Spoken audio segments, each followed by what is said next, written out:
வணக்கம் all. So நான் doctor Ayyappan, medical director of Kauvery hospital. Doctor Poornachandran, medical superintendent of Kauvery hospital.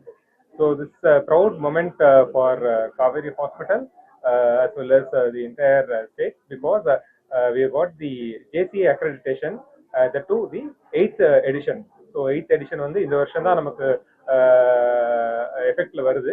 அதுல first ஹாஸ்பிட்டலா நம்ம வந்து இன்ஸ்பெக்ஷன் கம்ப்ளீட் பண்ணி we have got the gold seal of approval from joint commission international. So joint commission வந்து வேர்ல்டில் உள்ள ஹாஸ்பிட்டல்ஸ்லாம் வந்து நல்ல ஸ்டாண்டர்ட்ல இருக்குதான்றத அங்கீகரிக்கக்கூடிய ஒரு அசோசியேஷன். அதுல வந்து நம்ம இப்போ அப்ரூவல் வாங்கியிருக்கோம். ஸோ நம்மளுடைய மோட்டோ பார்த்தீங்கன்னா to give great health care at affordable cost. இந்த கிரேட் ஹெல்த் கேர் நம்ம எப்படி கொடுக்குறோம் அப்படின்றதுக்கு ஒரு ப்ரூஃப் தான், இந்த அத்தாட்சி தான் இந்த ஜேசிஐயோட கோல்ட் சீல். ஸோ அது நம்ம வந்து வாங்கிக்கிறது ஒரு ரொம்ப பெருமைக்குரிய விஷயம். ஸோ அதை பற்றி இன்னும் எக்ஸ்பிளைன் பண்ணுறது டாக்டர் இருக்காரு. ஸோ 1950 வந்து அமெரிக்காவில் இருக்கிற ஹாஸ்பிட்டல்லாம் வந்து அவங்க ஒரு தரமான சிகிச்சை அளிக்கணும் அப்படின்றதுக்காக அமெரிக்கன் கவர்மெண்ட் வந்து ஜாக்கோன்ற ஒரு நிறுவனத்தை நிறுவனாங்க, ஜாயிண்ட் கமிஷன்ன்ற ஒரு இது நிறுவனாங்க. அமெரிக்காவில் எந்த ஹாஸ்பிட்டலும் வந்து அந்த கமிஷனுடைய அக்ரிடேஷன் இல்லாமல் அவங்க வந்து அந்த ஹாஸ்பிட்டல் நடத்த முடியாது. ஸோ 22,000 ஹாஸ்பிட்டல் இப்போ வந்து அமெரிக்காவில் இந்த அக்ரிடேஷனோட இயங்கிட்டு இருக்கு.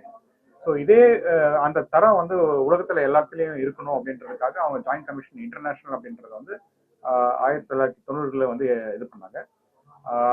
இப்போ நம்ம வந்து என்ன பண்ணியிருக்கோம், நம்ம 70 கண்ட்ரியில் 1000 ஹாஸ்பிட்டல்ஸ் வந்து இதில் இருக்காங்க இப்போ ஏறக்குறைய. இப்போ நம்ம இந்தியாவில் வந்து 51வது ஆர்கனைசேஷன் நம்ம காவேரி சென்னையில் வந்து இணைஞ்சிருக்காங்க. இதில் முக்கியமானது என்னென்ன, கடந்த ஜூலைல வந்து அவங்க வந்து அவங்களுடைய ஸ்டாண்டர்ட்ஸ் வந்து அப்பப்போ இன்க்ரீஸ் பண்ணிட்டே இருப்பாங்க. ஸோ அந்த மாதிரி 8th எடிஷன் அப்படின்ற ஒரு புது ஸ்டாண்டர்ட்ஸை வந்து பப்ளிஷ் பண்ணுறாங்க. அந்த புது ஸ்டாண்டர்டை வந்து நாங்கள் ப்ராக்டிஸ் பண்ணி இங்கே எல்லாரும் பேஷண்ட்லேருந்து டாக்டர்லேருந்து நர்ஸ்லேருந்து எல்லாரும் அதை ப்ராக்டிஸ் பண்ணணும். ஸோ அதில் வந்து நாங்கள் வந்து அக்ரிடேஷன் வாங்கியிருக்கோம். ஸோ இதில் என்னெல்லாம் இருக்கும் அப்படின்னு கேட்டிங்கன்னா, இதில் வந்து 16 சாப்டர் ஆக்சுவலாக. இதில் வந்து என்னெல்லாம் அவங்க பார்ப்பாங்க அப்படின்னா, நோயாளியை வந்து சரியாக நம்ம வந்து அடையாளம் கண்டுபிடிக்கிறோமா, மாற்றி எதுவும் பண்ணாமல் இருக்கிறோமா, அதே மாதிரி மருந்து கரெக்டாக கொடுக்குறோமா, இன்ஃபெக்ஷன் வராமல் பார்த்துக்கிறோமா, அதுக்கப்புறம் நோயாளிக்கு தேவையான எஜுகேஷன், அதாவது அவங்களுக்கு புரியணும். முக்கியமான விஷயம் வந்து ஒரு டாக்டருக்கு வந்து எல்லா வியாதியை பற்றி தெரியும், ஆனால் நோயாளிக்கு வந்து வியாதியை பற்றி தெரியாது. ஸோ அந்த வியாதியை பற்றி அவங்களுக்கு சொல்கிறது, அவங்க என்ன வாழ்க்கை முறையை கடைபிடிக்கணுன்றதை எஜுகேட் பண்ணுறது, இந்த மாதிரி நிறைய சாப்டர்ஸ் இருக்கும். இதில் வந்து பார்த்தீங்கன்னா ஒரு பாதி சாப்டர் வந்து பேஷண்ட் ஓரியன்டாக இருக்கும். பேஷண்ட் ஓரியன்ட் இல்லாமல் அதர் சாப்டர்ஸ் இருக்கும். ஃபார் எக்ஸாம்பிள் ஃபயர் சேஃப்டி எப்படி இருக்கு, பேஷண்ட் எங்கேயும் கீழே விழ மாட்டாங்களா ஹாஸ்பிட்டலில், அதுக்கான ப்ரிவென்ஷன்ஸ் இருக்கா, வீல் சேர்லேருந்து ஸ்ட்ரெச்சர்லேருந்து எல்லாமே பத்திரமா இருக்கா, அப்புறம் நேரத்துக்கு சிகிச்சை அளிக்கிறாங்களா, அந்த சிகிச்சைக்காக காத்திருக்கிற நேரம் வந்து கம்மி பண்ணுறதுக்கு ஏதாவது முயற்சி பண்ணியிருக்குமா, அப்புறம் இன்டர்நேஷ்னல் ட்ரீட்மெண்ட் கைட்லைன்ஸை நாங்கள் வந்து கடைப்பிடிக்கிறோமா அப்படிங்கிறதையும் வந்து அவங்க வந்து பார்ப்பாங்க. மொத்தம் வந்து 5 நாள் 4 அசஸர் வந்து எல்லா ஆஸ்பெக்ட்ஸ்லையும் பார்ப்பாங்க.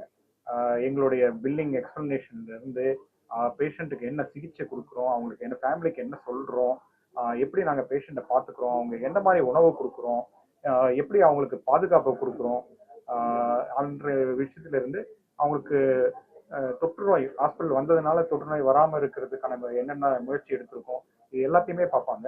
இதில் வந்து அவங்க நிறைய ரொம்ப ஸ்ட்ரிக்டான ஒரு க்ரைட்டீரியா வச்சுருக்காங்க. அதை அந்த க்ரைட்டீரியாலாம் பாஸ் பண்ணாதான் நம்ம வந்து இந்த கோல்டு சீலுங்கிறது கிடைக்கும். உலகத்திலேயே வந்து நம்ம வந்து முதல் ஹாஸ்பிட்டல் கூட சொல்லலாம், இன்னும் கன்ஃபார்ம் ஆகலை, பட் ஆனால் முதல்ல அப்ளை பண்ணது நாங்கள் தான். ஆக்சுவலாக இந்தியாவில் கண்டிப்பாக நாங்கள் தான் முதல் ஹாஸ்பிட்டலில், இந்த 8th எடிஷனில் ஃபர்ஸ்ட் ஹாஸ்பிட்டலாக இது பண்ணியிருக்கோம். இதில் வந்து 2 விஷயங்களை வந்து நாங்கள் வந்து பாராட்டத்தில் பெற்றிருக்கோம். என்னன்னு கேட்டிங்கன்னா, நம்ம வந்து இந்தியா வந்து இன்னைக்கு வந்து குளோபல் ஹெல்த் இம்பேக்ட்ல வந்து நம்மளுடைய சுற்றுச்சூழலை பாதுகாக்கிறதுக்கு நிறைய முயற்சி எடுத்திருக்காங்க. அது நம்ம நேச்சுரலாக நம்மளுடைய ஹாஸ்பிட்டல்லையும் இருக்கு. ஆக்சுவலா நம்மளுடைய பர்டிகுலராக நம்ம சென்னையில் இருக்கிற ரெயின் வாட்டர் ஹார்வெஸ்டிங் பற்றி நாங்கள் அவங்களுக்கு சொன்னோம். ரொம்ப ஆர்வமாக கேட்டாங்க எப்படி அப்படின்னு. இது வந்து சென்னை முழுக்க நீங்கள் எந்த பில்டிங் போனீங்கன்னாலும் இப்படி தான் இருக்கும் அப்படின்னு சொல்லிட்டு சொன்னோம். அதே மாதிரி சென்னையில் வந்து பேஷண்ட்டுக்கு பாதுகாப்பான ஒரு ஃபயர் ப்ரிவென்ஷன் மெத்தட் இருந்தால் தான் லைசன்ஸே கிடைக்கும் அப்படிங்கிறத சொல்லி நம்ம என்னெல்லாம் முயற்சி பண்ணியிருக்கோம் அப்படிங்கிறத காமிச்சோம். ரொம்ப அப்ரிஷியேட் பண்ணாங்க. நம்மளுடைய உறுப்பு மாற்று சிகிச்சையுடைய திட்டம் நம்ம நாட்டில் எப்படி நடக்குது, பர்டிகுலராக தமிழகத்தில் எப்படி நடக்குது அப்படிங்கிறத வந்து அவங்க அவங்க ஸ்டாண்டர்டுன்னு ஒன்று வச்சிருக்காங்க. அதை விட நம்ம வந்து நல்லா பண்ணிட்டு இருக்கோம். இங்க வந்து பாத்தீங்கன்னா உறவினர்கள் அல்லாதவர்கள் வந்து உறுப்பு மாற்று இது பண்ண முடியாது. யாராவது ஒருத்தர் காசு கொடுத்து ஒரு ஆர்கன் வாங்குறாங்கன்றத பண்ண முடியாது. அதுக்காக நம்ம கவர்மெண்ட் வந்து நிறைய முயற்சி எடுத்திருக்காங்க. அதே மாதிரி ஒரு மூளை சாவு ஏற்பட்டு ஒருத்தர் வந்து இருக்கிறாரு அப்படின்னா யாருக்கு அந்த ஆர்கன் போகணுங்கிறதுக்கு ஒரு சிஸ்டம் இருக்கு நம்மளுடைய கவர்மெண்ட்ல. அதை ரொம்ப பாராட்டினாங்க. ஹாஸ்பிட்டல்ல அதை நாங்கள் கடைபிடிக்கிற கைட்லைன்ஸஸ் எல்லாத்தையுமே வந்து ரொம்ப பாராட்டினாங்க. இதெல்லாம் அப்ரிஷியேட் பண்ணி தான் எங்களுக்கு வந்து இந்த 8th எடிஷன்ல இந்த கோல்டு சீல் கொடுத்துருக்காங்க. இது ஒரு மிகப்பெரிய முயற்சி. இது வந்து காவேரி ஹாஸ்பிட்டலுக்கான வெற்றி மட்டும் இல்லை, இது தமிழகத்துக்கான வெற்றி, இது இந்தியாவுக்கான வெற்றி. நம்ம வந்து அந்த ஸ்டாண்டர்ட்ல எந்தவித குறைபாடும் இல்லாம சக்சஸ்ஃபுல்லா இந்த அக்ரிடேஷனை வாங்கியிருக்கோம். இதை வந்து பெருமையா சொல்லிக்கிறேன் நான்.